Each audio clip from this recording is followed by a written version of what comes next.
Imagine que há um lugar onde as ideias mais estranhas sobre as armas estão reunidas.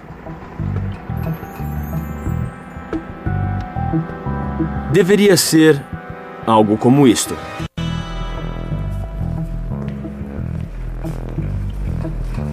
Nestas caixas estariam todas as armas estranhas que pode imaginar. E algumas em que nunca acreditaria. A história das armas e planos mais estranhos. Apesar de serem chocantes e às vezes terem natureza perturbadora, cada história vai lhes mostrar a pura verdade.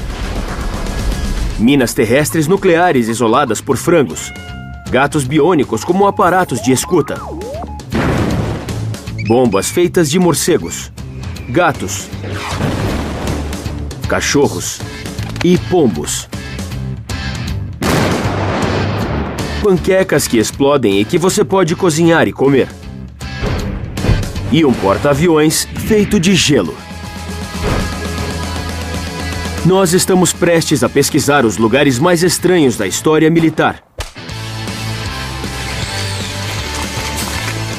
Cada arma que você vai ver realmente foi considerada arma de combate. Mas nossos peritos vão nos revelar as armas principais. As armas mais estranhas que eles já consideraram usar.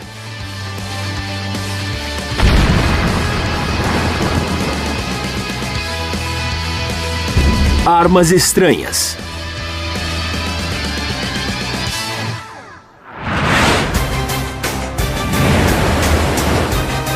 Se vai falar de coisas estranhas, você tem que pensar grande. E nenhuma ideia é maior do que nossa primeira arma estranha. Os porta-aviões de hoje são os maiores já construídos. Tem mais de 300 metros de comprimento, com uma couraça com a espessura de uns 20 centímetros, podendo levar 70 aeronaves ou mais. Mas estes serão meros anões comparados com o cérebro de um cientista britânico. Em 1942, ele planejou construir um porta-aviões maior do que o edifício Empire State, com uma couraça impenetrável que seria construída com gelo. Gelo? Água congelada? Embarcação de gelo. Ideia estranha, construir um porta-aviões de gelo. Espera aí, eles tentaram usar gelo para fazer um porta-aviões? Agora, quem fez isso? Seu nome era Jeffrey Pike, um jornalista britânico, espião em meio período, inventor em tempo integral. Pode parecer muito estranho, mas a história a seguir realmente aconteceu durante a Segunda Guerra Mundial. Pike, sem dúvida, era excêntrico. Ele queria ter pessoas malucas no seu departamento perfeito de pesquisa militar. Pike queria usar gelo por dois motivos simples. Primeiro, havia pouco suprimento de aço durante a Segunda Guerra Mundial. E segundo, o gelo flutua. Lembram-se do Titanic? Ele afundou, mas e o iceberg? O iceberg não afundou porque não podia. A água tem uma propriedade para, quando congela, fica mais leve do que quando é líquida. Significa que flutua naturalmente. Com certeza existe uma lógica quase desconcertante nisso. O gelo pode flutuar, mas como nosso teste de alta tecnologia está prestes a mostrar, o gelo não é apropriado para uma situação típica de combate. Imagine que ele seja atingido por uma bomba. Ele se parte. Não há surpresa nisso. O gelo tem uma estrutura em cristal que o torna muito frágil. E fragilidade é ruim quando você está sendo atacado com explosivos. Mas Pike pensou nisso. Ele tinha um ingrediente secreto que podia resolver o problema. Uma substância flexível que é um isolante natural, que pode proteger fisicamente a estrutura cristalina do gelo. Um material verdadeiramente milagroso chamado serragem. A ideia realmente era explorar as propriedades de dois materiais diferentes e combiná-los para isso. Sem dúvida, o novo material era tão resistente quanto o concreto. E como podemos ver, é a prova de ataque em massa. Nossa! Eles o chamaram de Pykrete.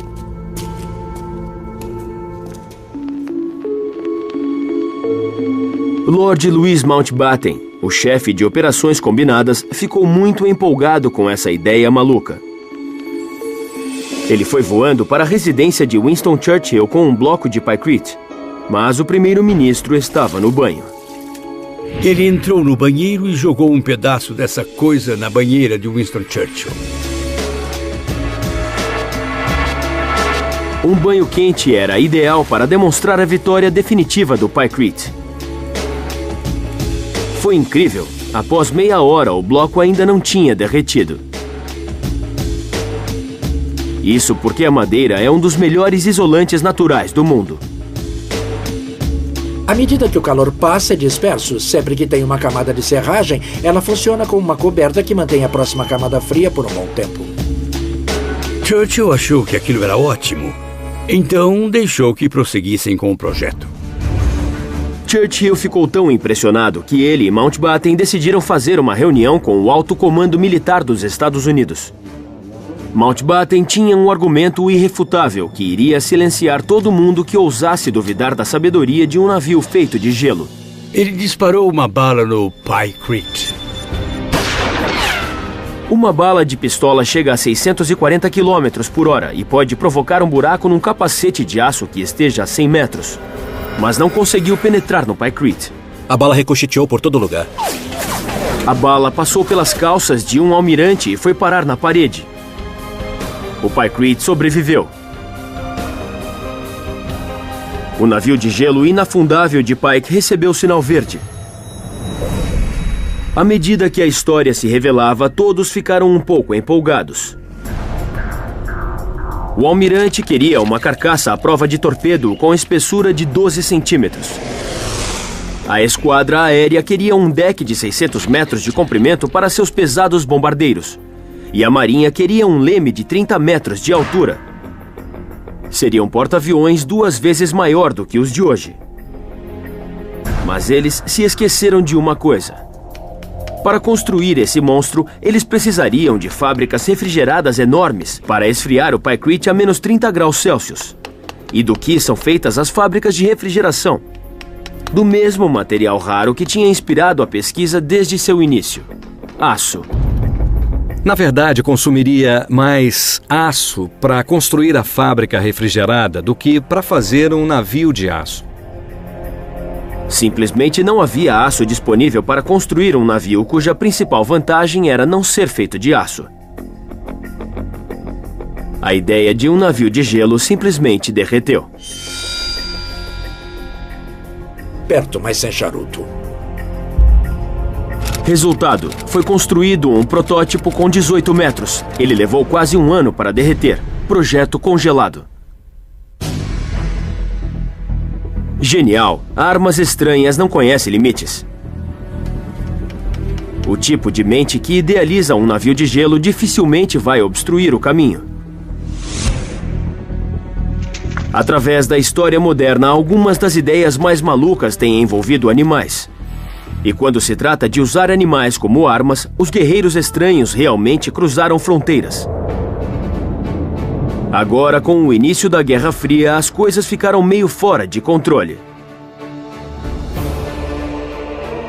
Estamos na década de 50. Todos na Europa temem um ataque surpresa do exército russo. Então, uma ideia era levar as minas terrestres para um novo nível. É uma ideia que vai envolver armas nucleares e aves domésticas. Começa a Operação Pavão Azul. Operação Pavão Azul, 1957. A história por trás do projeto Pavão Azul é o tipo de história sobre uma ideia perfeitamente razoável que quase sai dos trilhos. Isso quer dizer, se considera usar bombas nucleares como minas terrestres, tenha uma ideia razoável. Eles enterrariam uma série de armas nucleares de 10 quilotons ao longo da fronteira da Alemanha Ocidental e Oriental. Essa enorme quantidade de armas nucleares seria detonada por um timer eletrônico. Mas havia um pequeno problema. Não funcionava quando estava frio. Condutores eletrônicos são sensíveis a temperaturas geladas. E faz muito frio nessa fronteira no inverno. Mas as grandes mentes militares não desistem tão facilmente. Como mantê-los quentes? Primeiro eles tentaram cobertores térmicos. Não deu certo. Bom, eu acho que devia ser um tipo de aquecedor eletrônico ou podia ser um animal vivo que fornecia calor e energia do seu corpo. Na mosca. Aí eles decidiram cercá-los com frangos. Eram frangos. Ideia estranha, aquecer minas terrestres nucleares com frangos. A ideia por trás disso era simples. Os frangos são animais de sangue quente, realmente quente. A temperatura média do corpo do frango é de 42 graus Celsius. Se você colocar 40 frangos em uma caixa, eles aumentam a temperatura em 8 graus. Então, os frangos podem ser usados como isolante natural. Isso era bizarro. Como manteria os frangos vivos? Como evitaria que os frangos escapassem? Como impediria que os frangos chegassem na bomba e a desarmasse? O que você faria com as fezes dos frangos que ficariam espalhadas por todo lugar? Os planos para a defesa do mundo livre claramente estavam indo adiante. Por sorte, alguém em algum lugar viu a realidade. Resultado: 10 aves foram propostas. Nenhuma foi usada. Cérebro de ave. Levar tanques com a ajuda do calor de frangos parece algo idiota, mas, como veremos, esta é uma história longa e ridícula do uso de animais em armas estranhas. De pombos como localizadores de bombas a mosquitos como armas de destruição em massa, os guerreiros das armas tentaram de tudo para transformar animais em armas, incluindo fazer do melhor amigo do homem um detonador de tanques. Tanques alemães Tiger no fronte russo. É a Segunda Guerra Mundial e os nazistas estão avançando no fronte oriental. Os tanques ainda são o problema. Dessa vez, são os russos que estão tentando deter os nazistas das divisões Panzer de Hitler. Mas tudo que eles tentam não dá em nada antes mesmo de chegarem próximos. Os tanques alemães eram fenomenais, eram eficientes e extremamente destruidores, e havia o problema de como se eliminar um tanque. Eles não tinham as munições que temos agora como munição antitanque. E como você levaria essa arma para o campo de batalha? O melhor jeito de bombardear um tanque era por baixo. E para fazer isso, os russos precisavam de um sistema de orientação com velocidade, agilidade e inteligência. Conheça Shadow.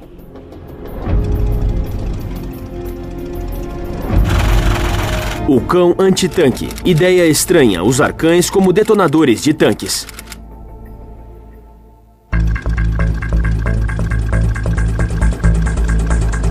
Shadow vai nos ajudar a demonstrar como os russos treinaram seus cachorros. Os treinadores usaram a técnica chamada de reforço positivo, que ficou famosa pelos experimentos de Ivan Pavlov e seus cães em 1927. Após completar uma tarefa, Shadow recebe uma recompensa, o que faz com que ele queira fazê-la novamente. Os russos treinaram o cão para completar uma série de tarefas. Correr para baixo do tanque inimigo, pôr a bomba, voltar correndo. É chamado de cadeia. Ele tem que olhar para o tanque, ele tem que seguir o comando, tem que correr rápido, ele tem que ir embaixo do tanque. Você pode treinar essas operações, sabe, em sequência ou isoladas, e daí juntar todas com o reforço que é dado no final.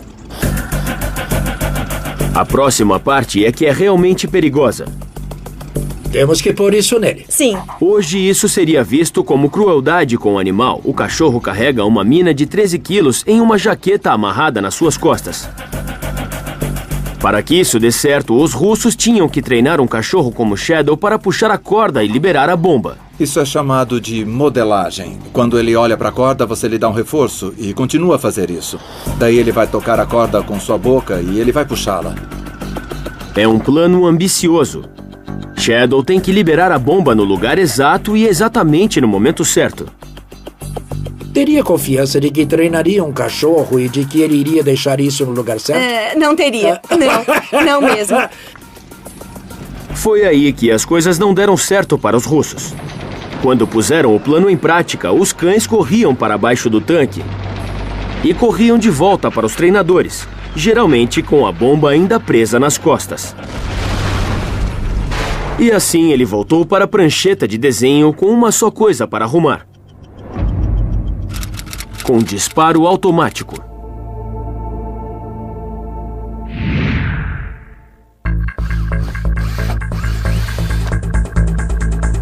Isso é o mecanismo de disparo. Quando ele vai lá embaixo, isso sai e detona. No treinamento funciona perfeitamente.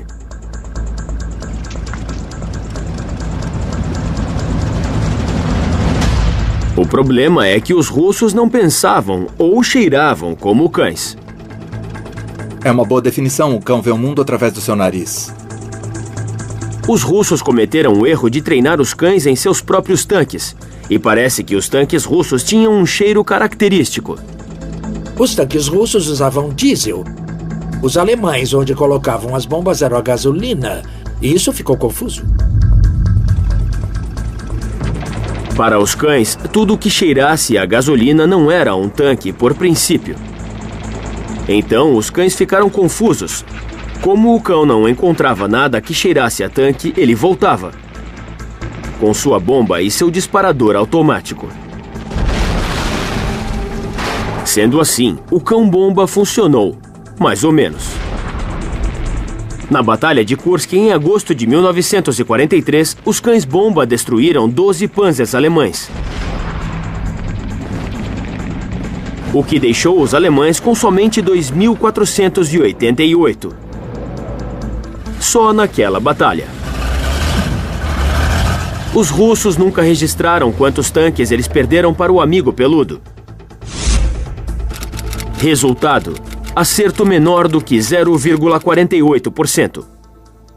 Casinha do cachorro.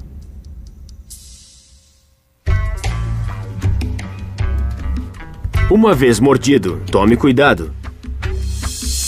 Durante a década de 50, os peritos de armas estranhas diminuíram suas ambições na busca pelo sistema perfeito de lançar armas. É pequena e é mortal. É um inseto. Operação Grande Zumbido, 1955. O Mosquito, filme da Enciclopédia Britânica, 1947. A Aedes aegypti é um mosquito mortal que transmite a febre amarela. Junto com seu primo, que transmite a malária, ele tem matado mais pessoas do que qualquer arma feita pelo homem. Isso levou os americanos a imaginar: será que os russos conseguiriam tornar os mosquitos em um exército voador? Pequenos insetos horríveis e certamente, usados como armas, seria uma coisa útil aos militares. É um tipo de arma biológica antes das armas biológicas. 1/3 das pessoas picadas pelo mosquito iria morrer. Só esse dado é uma prova muito contundente. Ideia estranha: armas de destruição, mosquitos. Você vai jogar um monte de mosquitos da febre amarela no lado inimigo e esperar que eles iniciem a febre amarela que irá matá-los. Mas será que os russos poderiam converter os mosquitos em uma arma de destruição em massa? O único modo de descobrir isso era fazer o teste de fogo. Mas os militares americanos queriam manter essa pesquisa em segredo.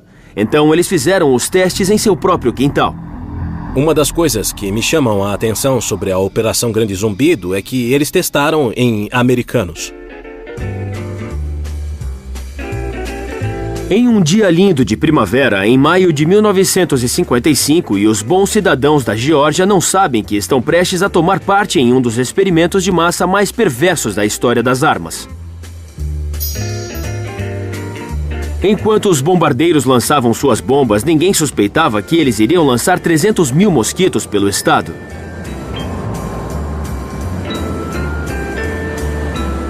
Eles não estavam infectados com a febre amarela, então não havia o risco de darem início à doença. O objetivo era ver como os mosquitos iriam se disseminar. 330 mil insetos sedentos de sangue iriam ser espalhados por uma área de cerca de 1 quilômetro quadrado, atacando centenas de moradores indefesos. O Big Buzz provou que um ataque biológico usando mosquitos era possível. Mas lembrem-se, isso só foi usado pelos militares americanos contra seu próprio povo.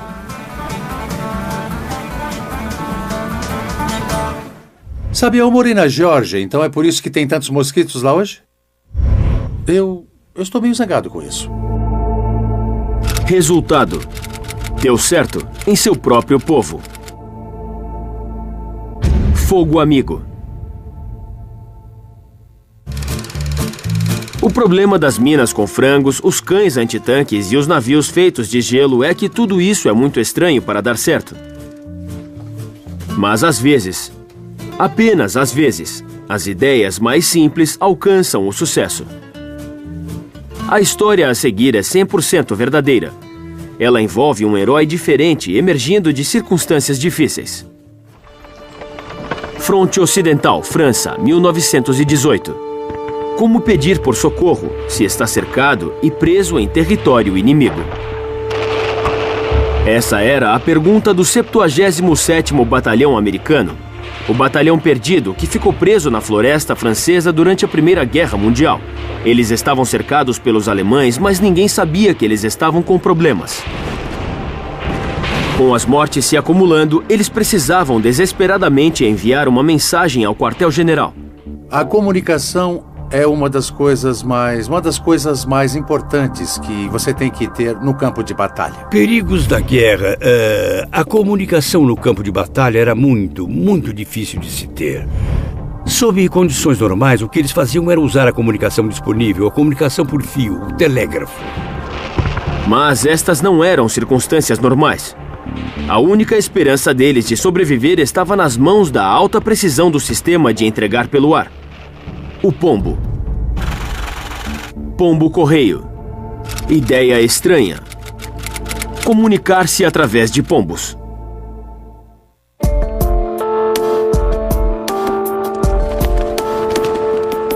Os pombos nasceram com uma bússola interna que lhes permite voar no campo magnético da Terra.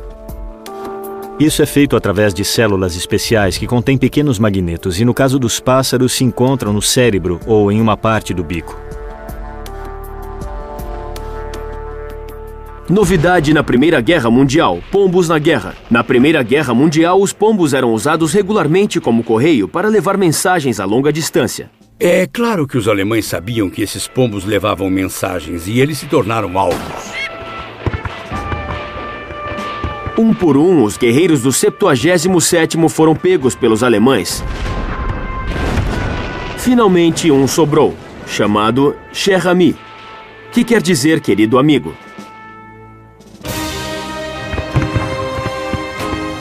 Ele conseguiu passar pelo território inimigo. Atiraram no seu peito. Cegaram um olho dele. Sua perna ficou pendurada pelo tendão. Mas isso não o deteve. Enfim, Cher Ami chegou ao quartel-general do exército americano. E sua mensagem salvou o batalhão perdido da morte.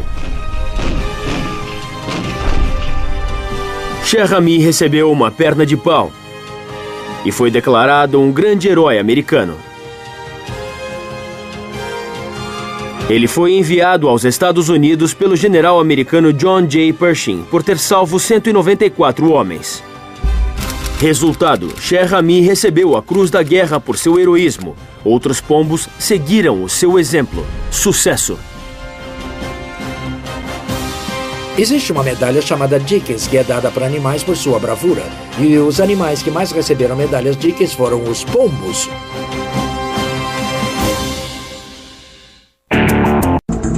Com o advento das armas modernas, o campo de batalha era dominado por duas armas-chave: o tanque e a aeronave. Para os guerreiros estranhos, o próximo passo parecia óbvio. Asa do tanque A-40. Ideia estranha: criar um tanque voador. A ideia do tanque voador que é visto é uma aeronave nova, os tanques são novos, você cria os dois e tem uma arma de última geração. Tiger 1, 62,72 toneladas. Claro que tem um problema fundamental. Tanques são pesados, muito pesados. Eles são construídos como um tijolo. Aviões, por outro lado, são criados para voar. Os tanques ficam no chão, as aeronaves no ar. É assim que tem que ser. Mas detalhes triviais como esses não detêm ditadores megalomaníacos. Chega Joseph Stalin. Guerra Relâmpago Alemã, 1940. Ele sabia que a poderosa divisão dos Panzers de Hitler tinha devastado a Europa e logo iria dominar a União Soviética. Stalin precisava de uma superarma e rápido. Era hora de esquecer a lei da gravidade. Era hora de fazer um tanque voador. Os engenheiros de voo da Rússia foram trabalhar e surgiram com uma solução engenhosa. Pegue um tanque, coloque asas nele, feitas de madeira e tecido, e adicione uma longa cauda dupla nele. Leve-o para o ar e deixe-o deslizar para a vitória. Ele foi chamado de tanque Krylia A-40, que quer dizer asa do tanque em russo. Em 1942, um protótipo foi construído. A única foto do Krylia A-40 conhecida. Inacreditável como a foto mostra, realmente ele pôde voar. Genial! Bem, nem tanto. Claro que eles não conseguiram resolver o problema básico. Fato histórico. Tanques são pesados. Muito pesados. Então teria que haver pequenas modificações para um intimidante tanque. Eles se livraram do poder de fogo, se livraram da couraça pesada. Que eram parte do problema. Se você se livra do poder de fogo e da couraça pesada, não é mais um tanque. Se alguém tentasse me colocar num tanque que não tivesse armamento e dissesse que íamos voar pelo campo de batalha, eu diria, você está maluco, é? Poucas semanas depois, no seu primeiro voo, alguém da frente militar russa detectou sua presença fatal. O tanque Krylia A-40 foi cancelado. Era demais construir um tanque voador. A vida é muito simples. Pode-se ter o voo, se ter o tanque, mas não se pode ter os dois. Resultado: nenhuma aeronave era poderosa suficiente para carregar um tanque de verdade pelo ar. Ficou no chão.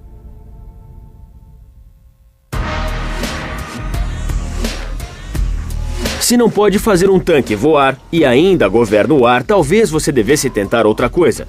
No final da década de 50, as aeronaves individuais estavam no auge. E era o sonho de todo intelectual superar a ficção científica e fazer o homem flutuar no espaço. Aerociclo Pawnee VZ-1. Ideia estranha: criar uma plataforma para um homem só.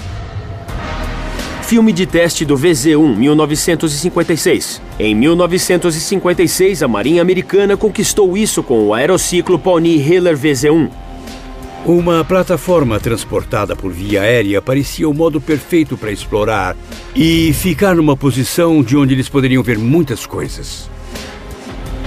Essencialmente, o VZ-1 era um mini helicóptero com um homem de pé nas pás.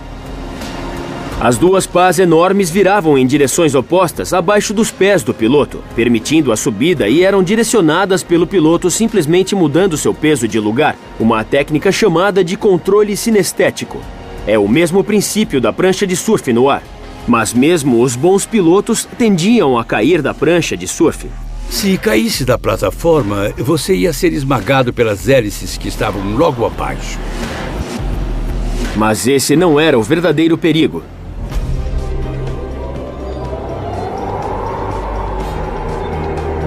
Os engenheiros do exército estavam tão empolgados em conseguir o transporte aéreo que se esqueceram de uma das regras fundamentais das armas baseadas em terra. Quando eu era instrutor da infantaria, disse isso milhares de vezes. Você nunca quer andar no topo de uma onda. Agora está na linha do céu e todos os irmãos deles estão atirando em você. Estão aparecendo aqui. Atire em mim, atire em mim! Vendo a possibilidade de se tornar uma versão aérea de Guacamole, a Marinha silenciosamente abandonou a plataforma. Resultado: tornou o homem em um alvo fácil. Abatido. Os guerreiros estranhos podem não ter conquistado o ar, mas desde a época em que o homem lançou sua primeira flecha, eles sonhavam com um míssil. Dava para imaginar onde isso iria parar, ultrapassando todos os obstáculos e superando toda a defesa.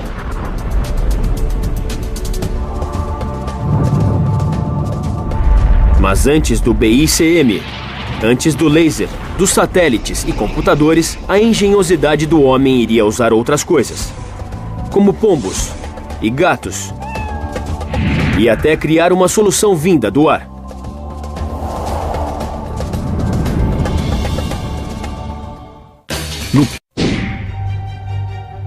Durante a Segunda Guerra Mundial, os japoneses tinham um plano audacioso: bombardear os Estados Unidos. Não Pearl Harbor, os Estados Unidos inteiro. Mas seus bombardeiros não conseguiam cruzar o Pacífico. Então elaboraram um plano maluco. Balões. BICM, balões intercontinentais com mísseis. Ideia estranha, mísseis em balões intercontinentais. A ideia era simples: colocar o balão no ar, colocar uma bomba nele, fazê-lo cruzar o Pacífico e esperar que ele atingisse os Estados Unidos. Mas como ele voaria para a direção certa? Não havia GPS, porque não havia satélites no espaço. Não havia armas com mira a laser, porque o laser ainda não tinha sido inventado. Então, o que deviam fazer? Isso não incomodou os japoneses, porque eles tinham uma carta na manga. Eles usariam o poder da natureza, a corrente de jatos. Usando a corrente de jatos como orientação. Ninguém suspeitaria da existência de uma corrente de jatos, além dos japoneses, nessa época. A corrente de jatos é uma corrente de ar a 9.000 pés de altura que circula pelo globo a 400 km por hora. Ela vai do oeste para o leste, do Japão diretamente para os Estados Unidos. A corrente de ar sobre o Japão é muito, muito forte. Por isso, os voos de Tóquio para Los Angeles com a corrente de jatos levam menos de 10 horas, enquanto a viagem de volta contra a corrente de jatos leva mais de 11 horas. Filme de treinamento da Força Aérea Americana, 1945. Os japoneses tinham certeza de que a corrente de jatos iria levar seus balões até os Estados Unidos. O único problema é que a corrente de jatos no Pacífico tem menos de 5 quilômetros de espessura. Filme da Aeronave de Guerra 1945. E os balões não eram particularmente bons para voar. Isso porque os gases dentro deles se contraem no frio e se expandem com ar quente, levando o balão pela corrente de jatos. Tem que se conseguir um meio de manter o balão num vento rápido para que ele chegue aos Estados Unidos. Mas, como mostra o filme da Força Aérea Americana, os japoneses pensaram em tudo. Existe muita tecnologia inteligente dentro disso. À noite, quando o balão resfria e se contrai, ele sai da corrente de jatos. Então, os japoneses o equipavam para ter lastro para manter a altitude correta. De dia, quando o balão se aquecia, ele subia de novo. Então ele expulsava o hidrogênio expandindo para parar de subir. Deu certo. Embora as bombas levassem 3 dias para atravessar o Pacífico, os japoneses tinham inventado um míssil em balão intercontinental, o BICM. Pelo padrão do que havia na época, isso foi um feito fantástico.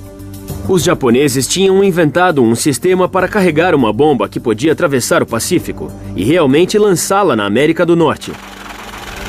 Nota histórica: este foi o único bombardeamento intercontinental em terras americanas que teve sucesso na história. Filme da Aeronave de Guerra 1945. Isso parece impressionante até você perceber uma coisa simples. Entre novembro de 1944 e abril de 1945, o Japão lançou mais de 9.000 balões com bombas para os Estados Unidos. Mas somente 300 parecem ter caído em solo americano. Filme da Aeronave de Guerra 1945. Você tem que ser honesto. Esta não é uma arma guiada. Se espera que a natureza leve na direção certa. Como arma de terror, ela funcionou. Os balões realmente chegaram aos Estados Unidos. Como este filme raro mostra, eles caíram do Alasca ao Texas, da Califórnia a Detroit. Mas nenhum balão atingiu um alvo estratégico. Não dá para pensar numa arma mais aleatória que essa. Resultado: só 1 em cada 30 chegou aos Estados Unidos. Nenhum atingiu um alvo maior. Perdido.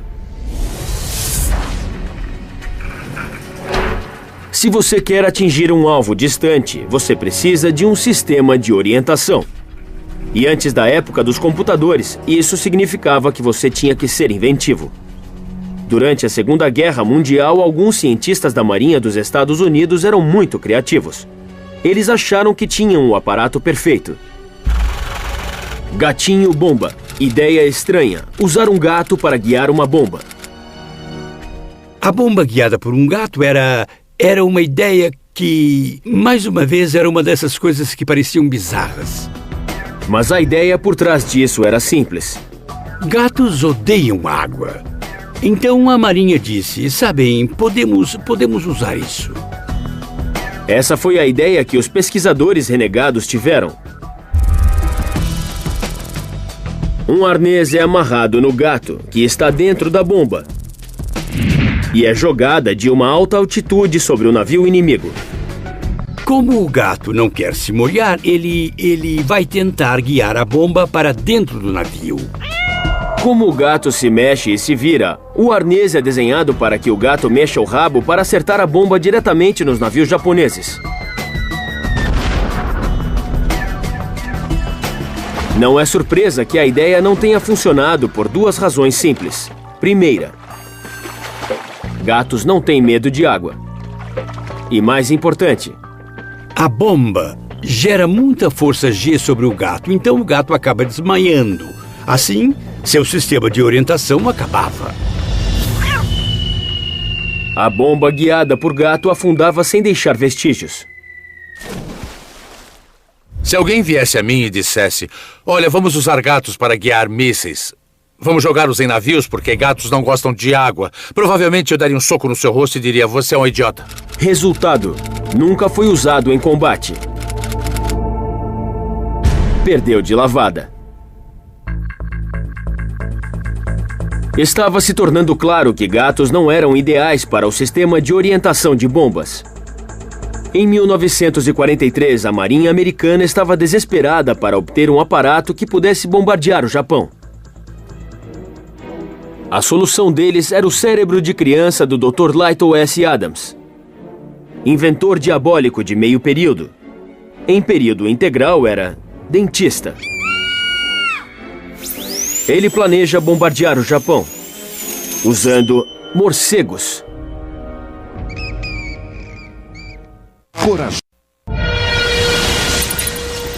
Em 1941, o Dr. Lytle Adams estava visitando uma caverna de morcegos das cavernas de Carlsbad quando ele soube que os japoneses tinham bombardeado Pearl Harbor. Os 2 eventos se fundiram em sua mente e ele surgiu com um plano astucioso.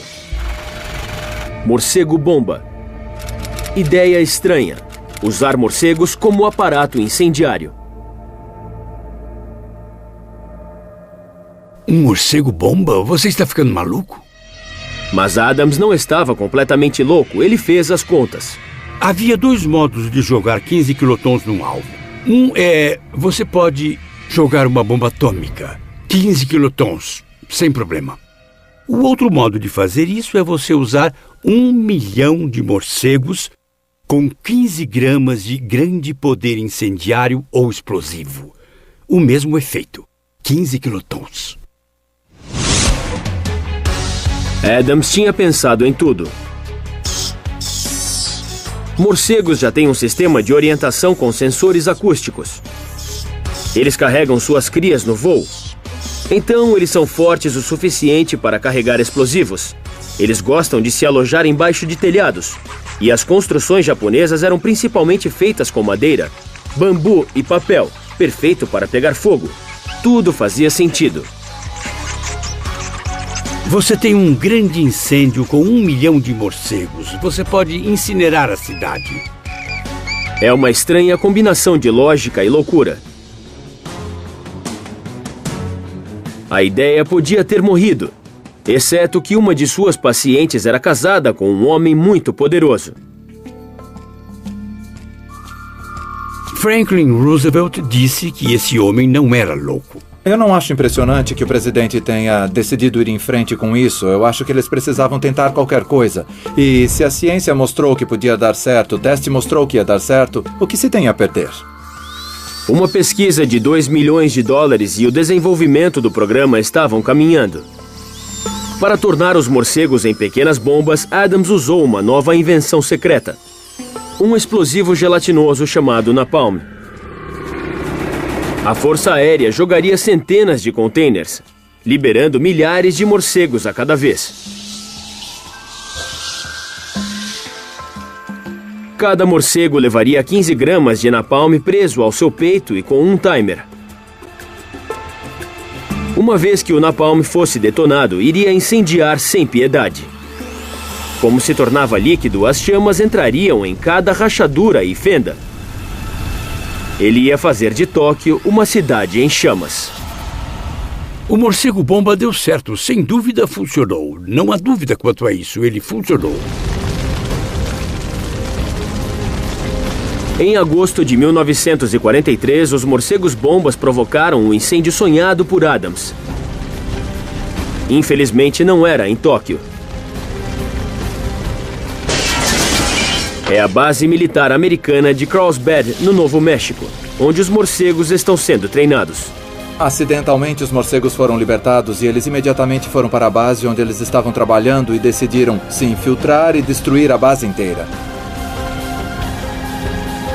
Graças aos morcegos, a base aérea americana queimou e virou cinzas.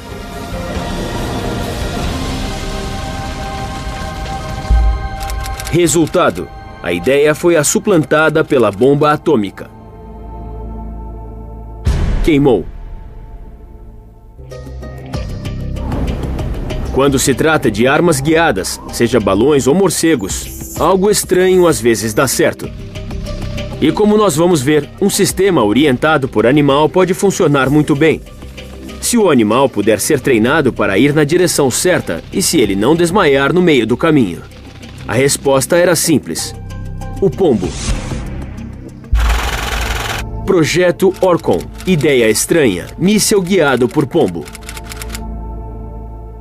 Se alguém diz míssil guiado por pombo, a primeira coisa que se diz é o quê? Não faz sentido. Os pombos voltam para casa. Lugar errado para um míssil. Mas os gênios veem as coisas de modo diferente. No auge da Segunda Guerra Mundial, os aliados precisavam de um sistema de orientação que pudesse atingir navios de guerra inimigos. Eles encontraram a resposta em Harvard e era verdadeiramente estranha. Este é B.F. Skinner, professor de Harvard e autoridade mundial em comportamento humano e animal. B.F. Skinner era uma das grandes mentes da psicologia. Ele realmente foi pioneiro em reforço positivo e negativo, a base para o treinamento de animais. Skinner provavelmente foi um dos maiores psicólogos do século XX. Algumas pessoas acham que Sigmund Freud foi, mas ele era um neurologista. Após anos estudando animais no laboratório, Skinner descobriu um segredo militar sem preço. Se uma arma inteligente precisa de um piloto inteligente, então os pombos são uma arma poderosa. Eles têm uma visão excepcional. Seus cérebros podem processar a informação visual 3 vezes mais rápido do que a humana. E mais importante, eles podem ser treinados. Eles são muito inteligentes. Se alguém tenta insultar você e diz, você tem cérebro de pássaro, a minha resposta provavelmente seria, muito obrigado. Projeto Orcon, filme de treinamento de pombos.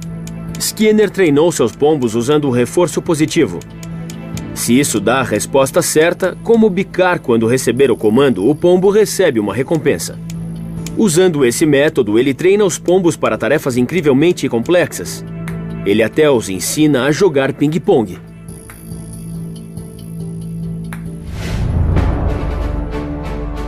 O projeto Pombo recebeu verba do Fundo Militar. E Skinner surgiu com um desenho de um míssil atingindo o chão. A cabeça do pombo era comprimida numa meia. Ele era colocado no míssil onde podia ver o navio-alvo através das aberturas. Quando o míssil saía, claro, o pombo bicava para o navio-alvo. A bicada controla a cauda, levando o míssil ao alvo. Ele não estava pensando, eu quero atingir esse alvo, certo? Mas ele ia manter a orientação do bico quando o alvo ficasse no centro, porque era quando ele recebia comida durante o treinamento. Um condutor de metal era atado ao bico da ave para transmitir do bico o sistema de orientação. Este filme mostra o teste de Skinner usando imagens dos navios inimigos. Os pombos atingiram o alvo com uma precisão quase perfeita. P.F. Skinner provou, sem sombra de dúvida, que a bomba guiada por pombo podia funcionar. Muito embora tenha sido bem testada, o alto comando americano simplesmente não conseguia confiar suas bombas para os cérebros de pássaros. Para a sorte dos pombos, eles suspenderam o projeto. O superpsicólogo estava em uma situação difícil por uma simples falta de confiança. Não adoraria ver isso? Imagine abater o inimigo com um pombo. Isso vale a pena ver.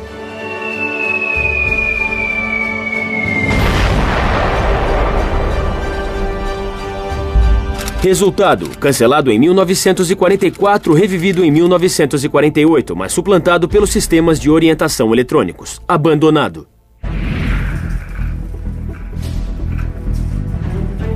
Guerreiros estranhos vão lhe dizer que honestidade é tudo. Mas eles estão mentindo.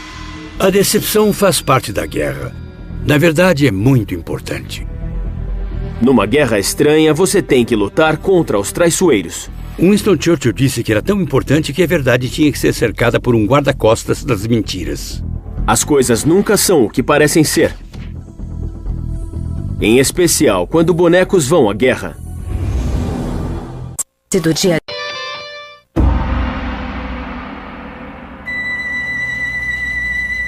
Bonecos têm uma história longa e sem glórias nas armas estranhas, que totaliza quase 1.300 anos.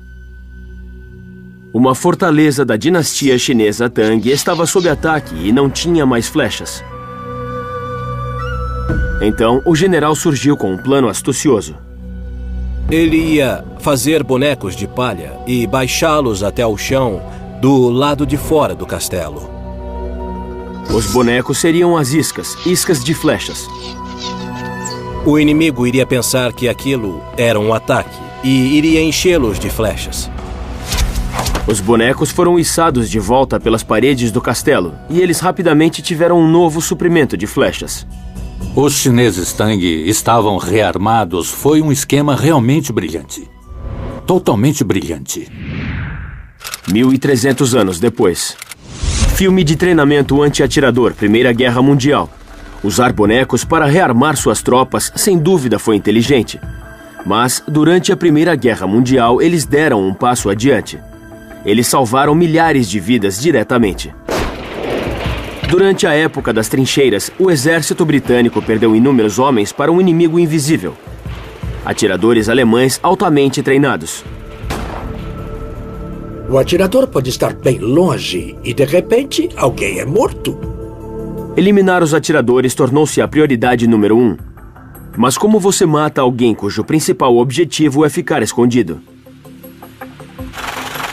Bonecos mortais. Ideia estranha, usar bonecos como isca para atiradores. Nossos especialistas em armas estranhas estão prestes a demonstrar. Nosso atirador inimigo vai se esconder atrás de uma dessas 5 árvores. Usando um boneco, os aliados têm que encontrá-lo e eliminá-lo. Passo 1. Detectar o fogo inimigo. Os bonecos que foram usados na Primeira Guerra Mundial para detectar atiradores em particular não eram muito reais. Mas podiam atirar neles, e esse era o objetivo, que o inimigo atirasse neles. Foram adicionados detalhes para que os bonecos parecessem pessoas. Para tornar a coisa mais real, você dá ao boneco uma série de características para se parecer com um homem. As características do boneco não importam. Você só precisa que alguma coisa pareça real. Você faz uma coisa em psicologia chamada conclusão. Você completa a cena. O atirador vê um capacete, um cigarro e um movimento humano. Então o cérebro diz que é um alvo humano. Passo 2. Usar buraco de balas como um localizador. Como a trajetória da bala é em linha reta, a saída e entrada de ferimentos traçam uma linha, apontando a direção da localização do atirador. Peraí. Ótimo. Sim, ele está na 2. Está na 2. Passo 3. Termine o trabalho com um ataque da artilharia. Filme de treinamento anti-atirador. Bonecos apareceram em inúmeras batalhas durante a Primeira Guerra Mundial, incluindo a de Somme, e através de estimativas, eles salvaram mais de 3.500 vidas. Resultado, bonecos foram usados para matar atiradores de 1915 a 1918. Atingido. Então, o princípio psicológico de conclusão foi usado para enganar atiradores desde a Primeira Guerra Mundial. Mas na década de 80, cientistas e espiões tinham uma melhor compreensão de como isso podia funcionar. E um agente iria usar a conclusão para ajudá-lo a desaparecer no ar. Ponto cego. Ideia estranha. Usar um boneco para desaparecer. Novo México, 1985. O ex-agente da CIA, Edward Lee Howard, é suspeito de passar segredos vitais para a União Soviética. Os Estados Unidos suspeitavam dele, e ele estava sob vigilância. Howard está encrencado. A rede está chegando perto e ele está ficando sem opções. Howard decide que tem que fugir e pede ajuda da esposa para poder escapar. Nenhum agente da CIA tinha tido sucesso em desertar para a União Soviética, mas isso não deteve os Howard. Os Howard eram espertos, tinham experiência com espiões, sabiam como era a vigilância e sabiam como enganar alguém. Eles tinham que montar uma cena como uma peça, tinham que forjar uma ação. Usando a arte do boneco como arma, Edward Lee Howard planejou que seus vigilantes fossem enganados. Este experimento moderno vai demonstrar como Jake Fernie é um neurocientista. Ele parece estar perdido, mas é encenação. Seus colegas estão esperando na lateral. Mesmo desenhando o experimento e fazendo parte dele, você não acha que vai dar certo. O que Jake realmente queria saber é quanta atenção as pessoas dão ao que acontece à volta delas. Enquanto a pessoa olha para o mapa, o colega de Jack troca de lugar com ele. Lá vamos nós. Mas a pessoa não percebe. E o Paul chegou e trocamos. Nossa! Isso é constrangedor. As pessoas acham que seus olhos são como câmeras de vídeo e pegam cada detalhe, mas na verdade é chocante vermos como poucas pessoas percebem. Este é o fenômeno conhecido como ponto cego. Quando estamos focados em uma área, como um mapa, não vemos ao redor. A chave é criar um ponto cego, então a troca acontece fora do alcance da visão. As pessoas acham que ainda estão falando com a mesma pessoa. Dificilmente a pessoa questiona os detalhes. Em certas situações, 90% das pessoas não notam a mudança. Você nem precisa ter uma pessoa viva respirando. Nosso velho amigo, o boneco, pode ficar aí. Sabe onde é que é? Desculpa, dá licença. Ah, claro. Obrigado. Você sabe onde está? Você... Isso é loucura. Mesmo Pode quando me faz o ajudar? experimento repetidas vezes, você não acredita que dá certo toda vez.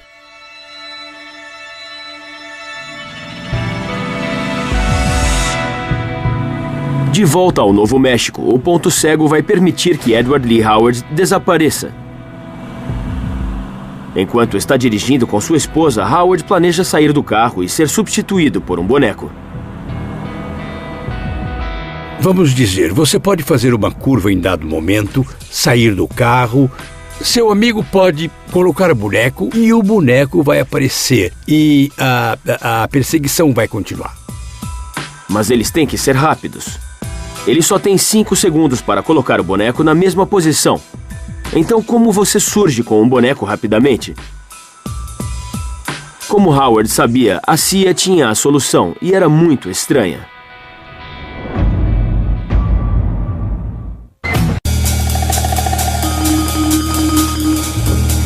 No início da década de 80, a CIA investigou como usar os bonecos no ponto cego. O que eles precisavam era de algo que se parecesse como um ser humano e pudesse ficar ereto em segundos. Eu acho que seria alguma coisa como um airbag, algo rápido. Eu comecei a pensar nessas bonecas que às vezes são usadas para outros propósitos. Mas uma entrega de bonecas infláveis para Langley podia levantar sobrancelhas. Alguém tinha que ir na loja e dizer: com licença, eu gostaria de uma dúzia de bonecas infláveis, por favor. Mas não se preocupe, estamos com a CIA. É perfeitamente legítimo, sim, e daí?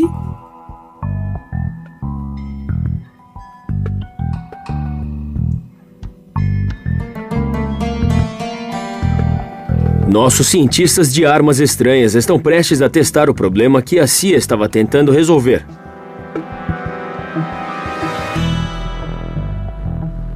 Fato histórico, a CIA realmente testou a tecnologia Jack in the Box, ou JIB, de 1980 a 83. O problema era como você ia fazer isso rapidamente, de forma a inflar rápido, mas ao mesmo tempo ser capaz de parar no momento crucial para que essa coisa não explodisse. A primeira opção, inflar a boneca com ar comprimido. Ok, está pronto? Estou. Mas eles fariam isso bem rápido? Lá vamos nós.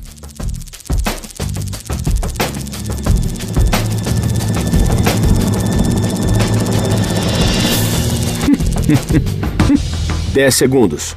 Está muito lento. E a boneca ainda está meio vazia. A segunda opção, claro, era usar algum tipo de gás comprimido e certamente um de fácil manuseio, como o dióxido de carbono que você encontra em extintores de incêndio. A opção do extintor. Tem uma pressão mais alta. É mais rápido e mais arriscado. Pelo menos para a boneca. Atenção, atenção, estamos parando agora. Oh, nossa! O que é isso? Acontece um resfriamento muito rápido. Em outras palavras, você tem um congelamento instantâneo onde coloca o extintor de incêndio. Congelamento e plástico não se misturam. O fato é, bonecas infláveis não foram feitas para rapidez. Howard e sua esposa Mary sabiam dos testes da CIA. A história revelou que eles tinham uma técnica muito mais simples. Mary está dirigindo. Ela se aproxima de uma curva e entra nela rapidamente. Howard sai do banco do passageiro e se esconde. Mary simplesmente puxa o boneco, como um botão de descarga, um casaco e um paletó, com uma cabeça de espuma e uma peruca, e prende isso no teto do carro. Como a equipe de vigilância do FBI entra na curva segundos depois, não nota nada. Os observadores não percebem o que está acontecendo até que Howard sai literalmente de um avião em Moscou e anuncia que ele está desertando. E Howard conseguiu isso apenas com um boneco e um casaco. Entrada na curva, pare! Sai! Trabalho feito! Pronto, estamos de volta à estrada. Bem rápido, hein? Sim.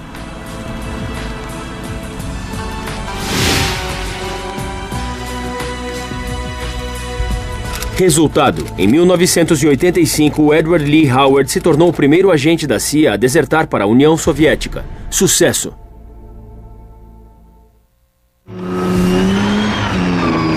Bonecos podem ter ajudado a enganar o inimigo, mas com as armas contemporâneas, as armas grandes aviões e grandes veículos, elas dominam o campo de batalha. Mas há quase 100 anos, na Primeira Guerra Mundial, os lados opostos cavavam fundo e faziam as batalhas nas trincheiras. Era um processo lento. Então, em 1915, uma coisa nova apareceu, que iria mudar as armas para sempre. Essa coisa nova era o tanque. Em geral, os tanques são incríveis porque aqui você tem uma fortaleza de aço se movendo, caminhando pelo campo de batalha, carregando todo o seu poder de fogo.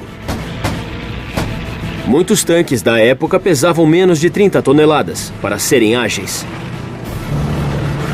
Mas um líder achou que maior era melhor.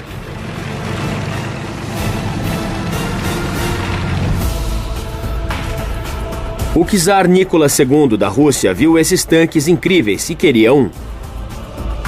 Mas ele pensou, se um tanque de 30 toneladas era bom, então um super tanque seria muito melhor. Garotos gostam de brinquedos e adultos gostam de brinquedos grandes. Tanque do czar. Ideia estranha. Construir um tanque enorme. O tanque russo seria o maior e o mais mortal que havia sido construído. Apropriadamente, ele foi chamado de Tanque do Czar. E seu desenho seria revolucionário.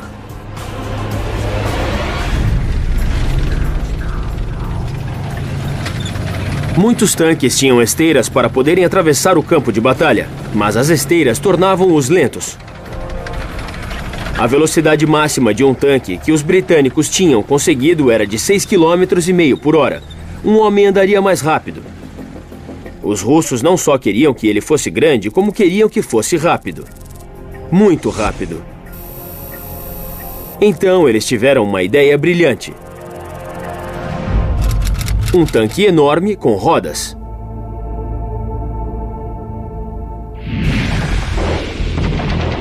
Mas havia um problema.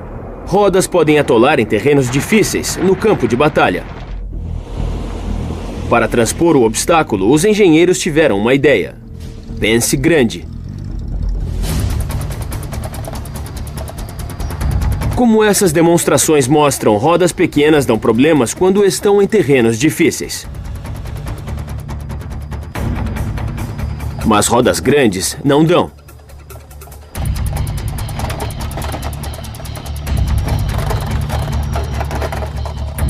O tanque do czar era um tipo de loucura. Era quase como um triciclo mutante. E os russos não recuaram. Eles colocaram rodas na frente de 9 metros de diâmetro, 5 vezes maiores do que um homem. Não havia só uma, haviam 3 torres de tiros, montadas em cima e dos lados. 2 motores enormes com 500 cavalos de potência. Ele podia esmagar tudo em seu caminho.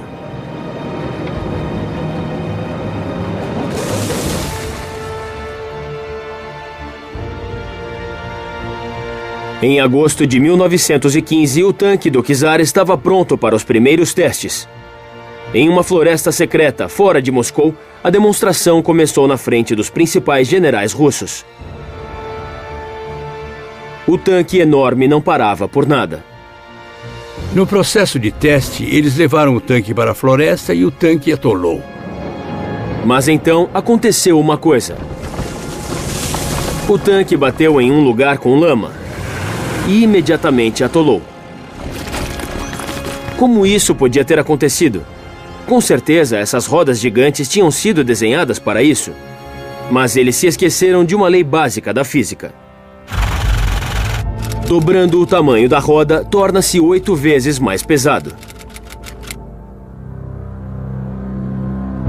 O tanque era tão grande que pesava 40 toneladas, mais do que uma carreta totalmente carregada. Era demais para um triciclo mutante. Quando ele atolou, não iria mais sair dali. Ele ficou no lugar durante anos, até que chegou alguém e literalmente cortou-o em pedaços.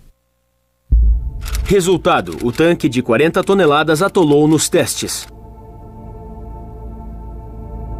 Atolado. As rodas gigantes podem não ter dado certo, mas na mente homicida, armas grandes eram as vencedoras.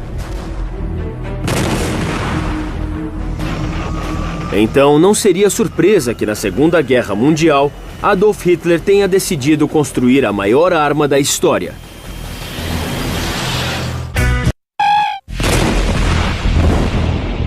A Segunda Guerra Mundial viu as armas se tornarem maiores e mais estranhas, graças aos nazistas.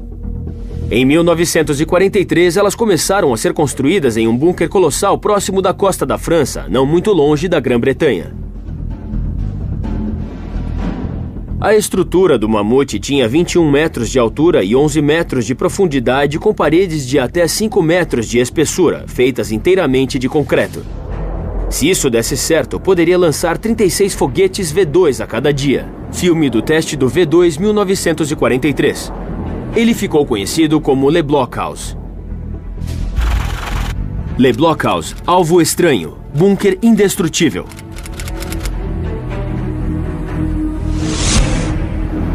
Os aliados imediatamente se mobilizaram fazendo ataques maciços contra Le Blockhaus.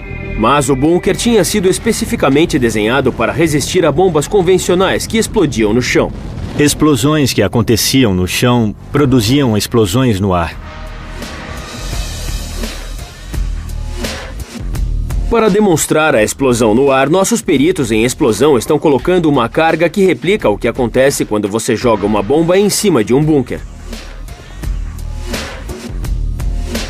É chamado de onda de choque e causa um aumento rápido na temperatura e na pressão.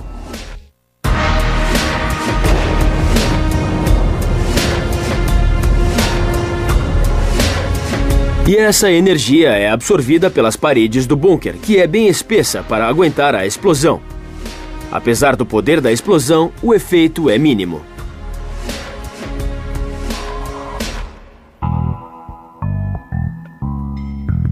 A questão para os aliados era como destruir um bunker especialmente desenhado para aguentar ataques de cima. Filme do teste do V2 1943. Eles precisavam de alguém com uma ideia estranha, e eles encontraram. Seu nome era Barnes Wallis. Barnes Wallis era um pensador único. Ele era designer de aeronaves, mas ele também desenhava bombas que saltavam. Uma bomba que salta na água. Esse é o nosso engenheiro.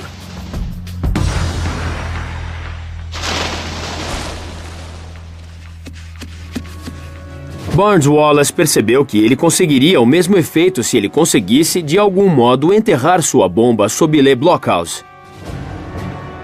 Ao invés de deixar a bomba explodir no chão, você tinha que colocá-la abaixo do chão.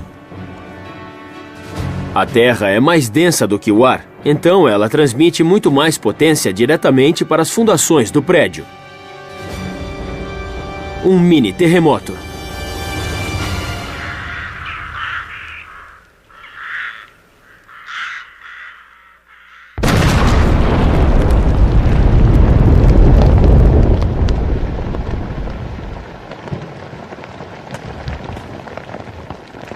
Ao causar esse tremor, você pode ser capaz de fazer o prédio inteiro cair de uma vez só.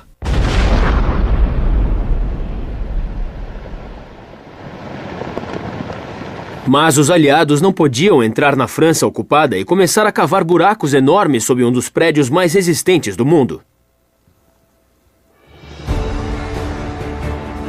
Então Barnes Wallis teve uma ideia brilhante. Uma mina que cavasse um túnel.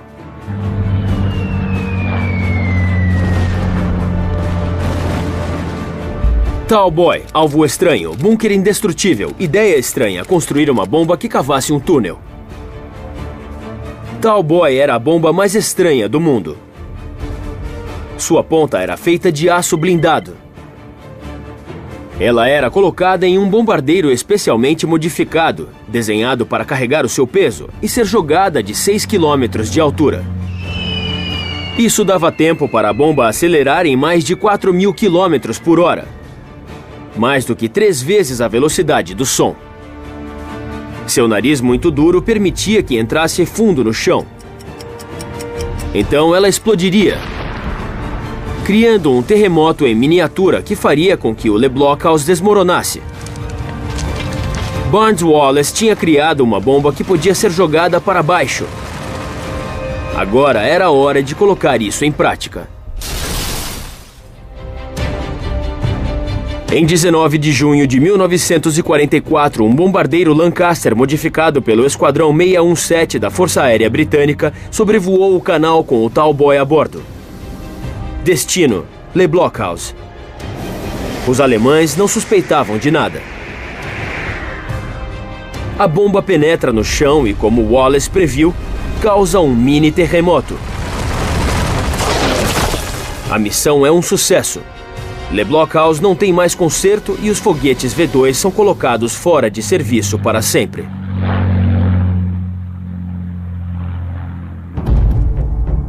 Hoje, bombas que causam terremotos são chamadas de detonadoras de bunker e ainda são usadas pela Força Aérea Americana. Resultado: Le Blockhaus é destruído completamente. Atingido.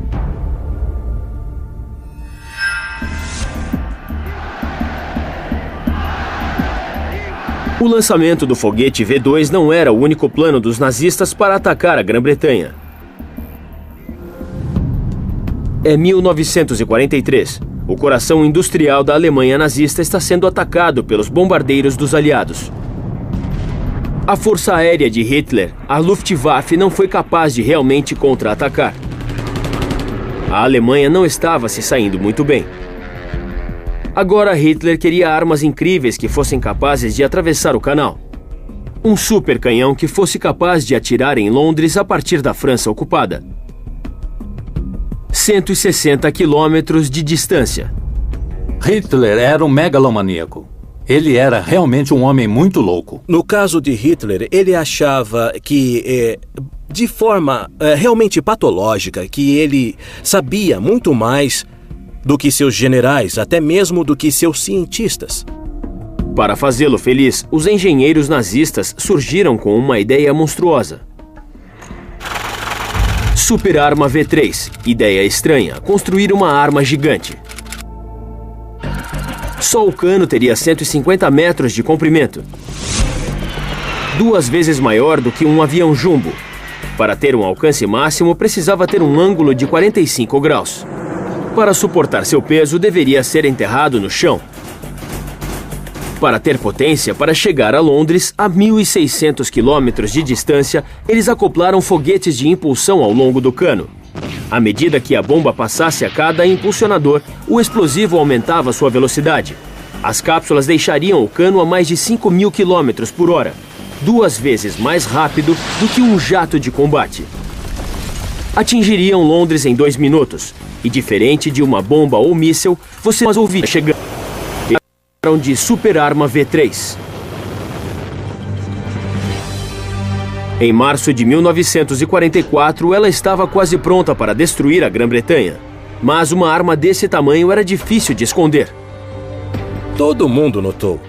A resistência francesa notou, os moradores notaram, e eles notificaram os britânicos e os americanos, que imediatamente foram atrás disso. Esperaram até estar quase completada. E daí eles usaram uma bomba de 6.000 quilos para acabar com isso. As bombas eram mais poderosas do que os Talboys de Barnes Wallis. A superarma de Hitler era como um super pato no alvo.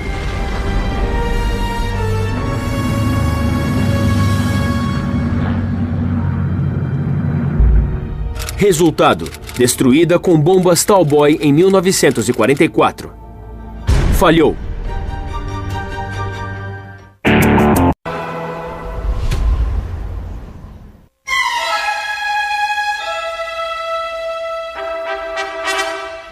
No século XX, muitos campos vitais de conflito desapareceram de vista e ficaram nas sombras.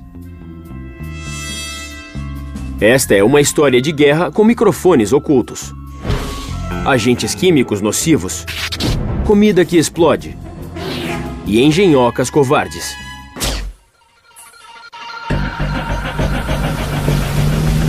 Em 1942, a Europa está em mãos de um homem que parece suspeito, como o gêmeo malvado de Charles Chaplin.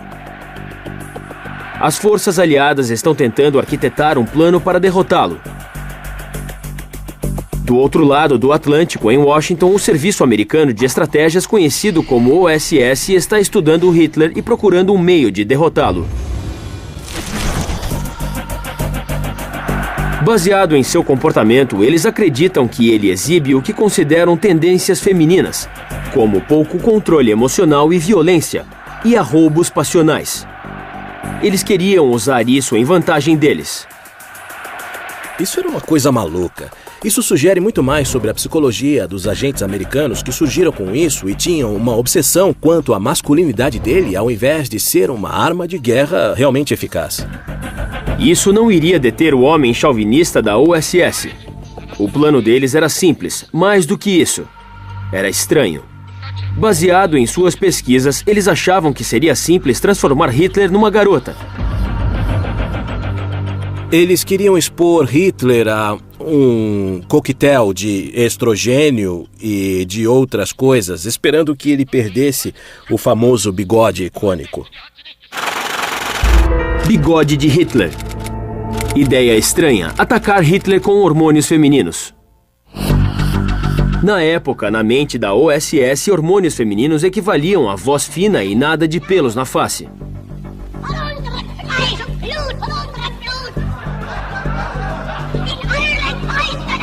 Um ataque direto ao bigode mais malvado da história.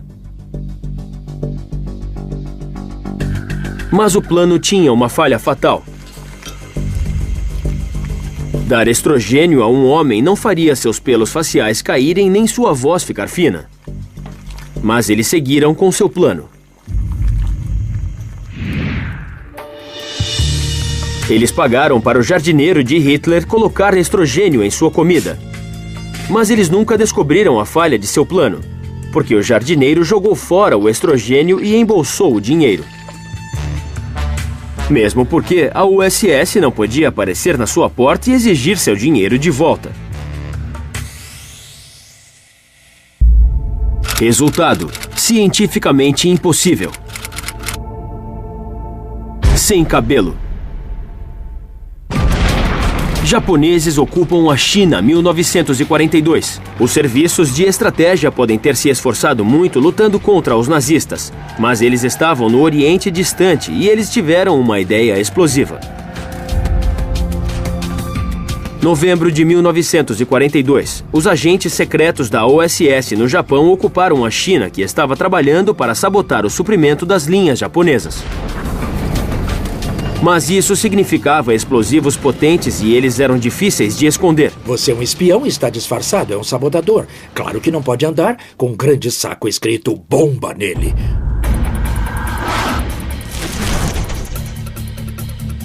A OSS tinha um plano mais simples: disfarçar os explosivos como se fosse algo bem inocente. Tia Jemima. Ideia estranha, comida explosiva. Eles misturaram 80% de explosivos com 20% da sua melhor farinha. Parecia exatamente com farinha. Isso foi muito inteligente. A OSS escolheu o nome da sua mais famosa mistura para panquecas, Tia Jemima. E eles tinham certeza de que isso ia passar pelos guardas nos pontos de checagem. Eu veria uma sacola de farinha e não pensaria que fosse material explosivo. Mas e se os guardas decidissem confiscar a sacola de farinha explosiva e fazer uma panqueca com ela? Nosso perito em explosivos de armas estranhas está prestes a fazer uma panqueca usando a fórmula original da OSS. Pegue 3 xícaras de Tia Jemima, pureza militar, um pouco de fermento, leite, um ovo e misture bem. Agora comece a fritar e fique bem longe. O segredo estava no explosivo que eles usaram, chamado HMX. HMX não só se parece com farinha, como também é altamente resistente ao calor. Durante o teste, a OSS deixou que uma de suas panquecas queimasse. Mas ela não explodiu. Você poderia cozinhar suas panquecas? Poderia comê-las em segurança. Poderia ter um sabor estranho, mas não ficaria envenenado. E mesmo após cozinhar isso, ela ainda podia servir aos seus propósitos reais. Nosso perito em explosivos vai demonstrar, usando a panqueca que ele acabou de fazer.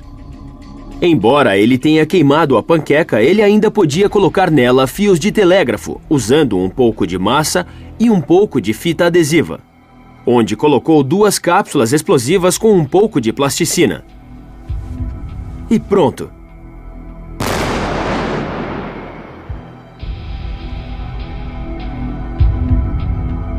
Genial! Eu estava escondido na China e as guerrilhas chinesas usaram isso em uma ponte que cruzava o rio Yangtze. E isso deu certo.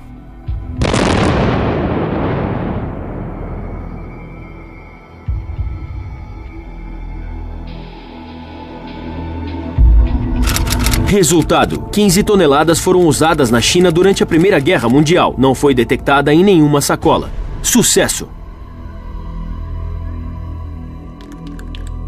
Tia Jemima era lindamente simples, mas o mesmo não se pode dizer da próxima ideia que surgiu dos sucessores da OSS, a CIA. Era a década de 50. A Guerra Fria entre Estados Unidos e Rússia estava no auge. Os observadores da CIA notaram que diplomatas da embaixada soviética tinham conversas reservadas. Se eles pudessem escutar o que diziam nesses encontros, eles poderiam reunir informações importantes. Um bando de gênios da CIA descobriu que talvez pudesse colocar escuta em um gato para fazer a vigilância para nós. Operação Gatinho Acústico. Ideia estranha, colocar escuta em um gato. Agentes inimigos sentados e conversando, daí surge um gato. E eles não estranham. Eu não duvido que eles tentaram fazer isso. Em 1961, a CIA deslanchou a Operação Gatinho Acústico. O método mais complicado de colocar um microfone em um banco de parque que já foi pensado pelo homem. Os veterinários da CIA implantaram um microfone no canal do ouvido do gato. Eles colocaram um transmissor no pescoço do gato, onde tem uma pele sobressalente natural. Então colocaram um fio na coluna do gato, até a cauda, para fazer uma antena. Alimentado pela menor bateria que puderam encontrar. Para resumir, um super gato biônico acusticamente equipado. Mas não importa como o chame, um gato é um gato. Claramente isto era um plano para um dono de cachorro. Cachorro você pode treinar. Gatos? Nem tanto. Eu tinha treinado cães antes. Mas gatos fazem tudo o que eles querem. Sabe? Então eu nunca treinei um gato. Eu acho que seria muito difícil.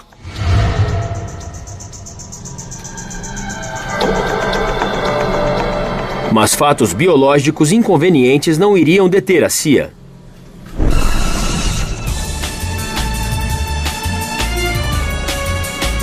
O gatinho acústico foi mandado para sua primeira missão em campo, perto da embaixada soviética em Washington. Perto dali havia uma van de vigilância com alta tecnologia, equipada com tecnologia de ponta. Tudo foi preparado para gravar as informações à medida que o gato se aproximasse do banco. E de repente...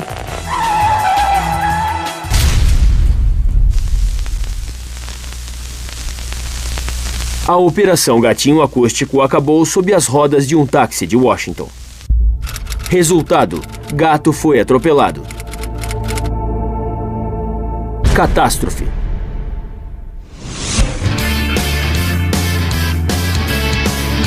É preciso uma mente especial para idealizar armas estranhas.